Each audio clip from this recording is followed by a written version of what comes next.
Sa video ito, hindi natin inaasahang makikita nating muli si Boy First Time, isa sa mga hinahangaan natin sa mundo ng vlogging.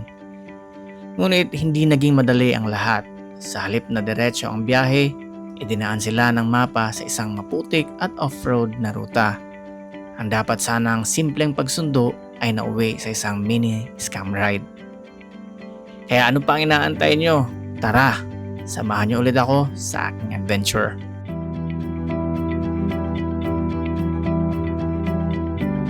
Hey, what's up? Joel here once again. Welcome to our channel. And for today's video, pabalitaan ko lang kayo. This came up to me just this day, so sudden. Today is July 10 here in Coronadal City. And medyo maulan yung panahon.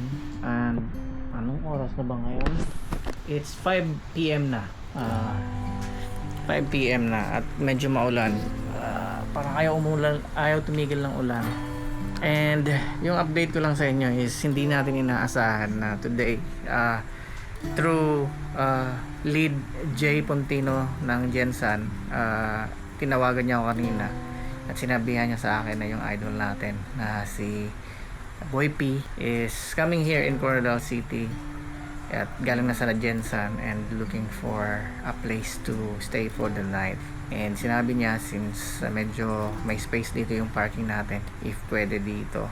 So to make the story short, sabi ko okay lang naman. And so yeah, it was just so sudden na hindi natin ini-expect na magkikita ulit kami ni Boy P together with his friends. So ngayon, nag-message na sila sa akin sa aming GC, napapunta na sila dito. So yeah, wala lang, gusto ko lang kayo i-update about that. And probably later on, I don't know, siguro makakausap natin sila ng konti, makapag tanong tayo ng mga questions about those people who are aspiring vloggers like myself, kung ano mga tips na at mga sikreto kung paano maging successful sa ganitong klaseng career. So yes, waiting na lang tayo sa kanila. And ang alam ko kasi papunta rin sila ng Cotabato City. However, since alanganin na sa oras, hindi na sila nag-push at medyo maulan pa. So naghahanap lang sila ng spot para lang pagstayhan for the night at doon naman sila matutulog sa kanilang mga van. So yeah, antayin na lang natin. I'll just give you guys an update. And hindi ko alam kung anong i-expect ko, but it's really nice na makita ko ulit sila and then yeah, makausap. So I'm excited. Okay, so ayan, makikita mo na nag-send na sila ng live location nila. Malapit na sila dito sa atin. Sila Lead J naman, pupunta rin yun mamaya dito para makipag-catch up sa kanila. So abanganin natin. Yeah. Biglaan lang talaga, no? Last time na nakita natin si Boy Peace, nagmumotor sila. Kasama niya doon si motor ni Juan. Dumaan lang sila sa view deck and that's it. And naka van life na sila. So gamit nila yung mga vans nila at 4 daw yata sila. So yeah, we'll see. We'll go ahead and meet them. Habang nag-aantay, napansin natin na dinaraan sila ng Google Maps sa back road kung saan ang daan ay hindi pa simentado at dahil maulan, most likely ito ay maputik. Kaya naman, napagdesisyonan natin na sunduin na lang sila kung nasaan sila. Sunduin natin sila, Boy P, kasi parang dumaan sila dito sa back road. Medyo maputik dito.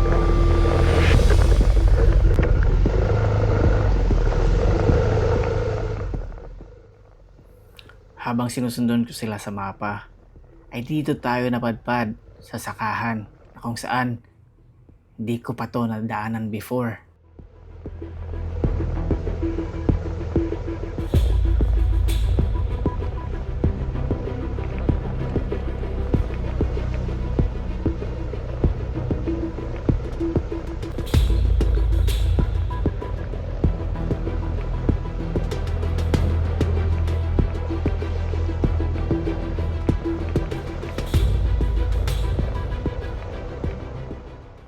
Pagkatapos ang ilang minuto, ay nakita ko rin sila.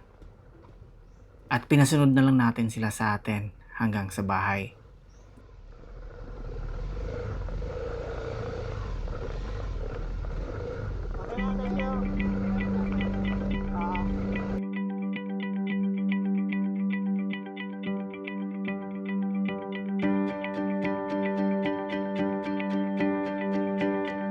Okay, so andito na sila Boy P. Andito na, nagka-camping.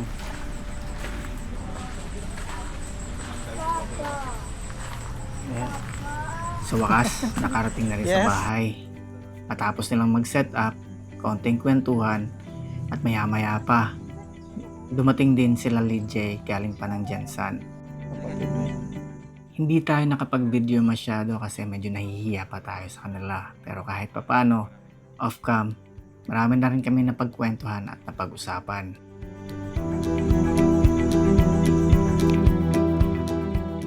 Kung dati, si Boy P lang ang kilala ko, ngayon, meron naman tayong mga bagong kilala sa mundo ng content creation.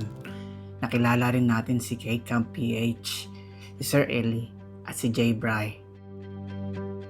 At bukod sa lahat, si Ma'am Prisha, na isa palang dog lover.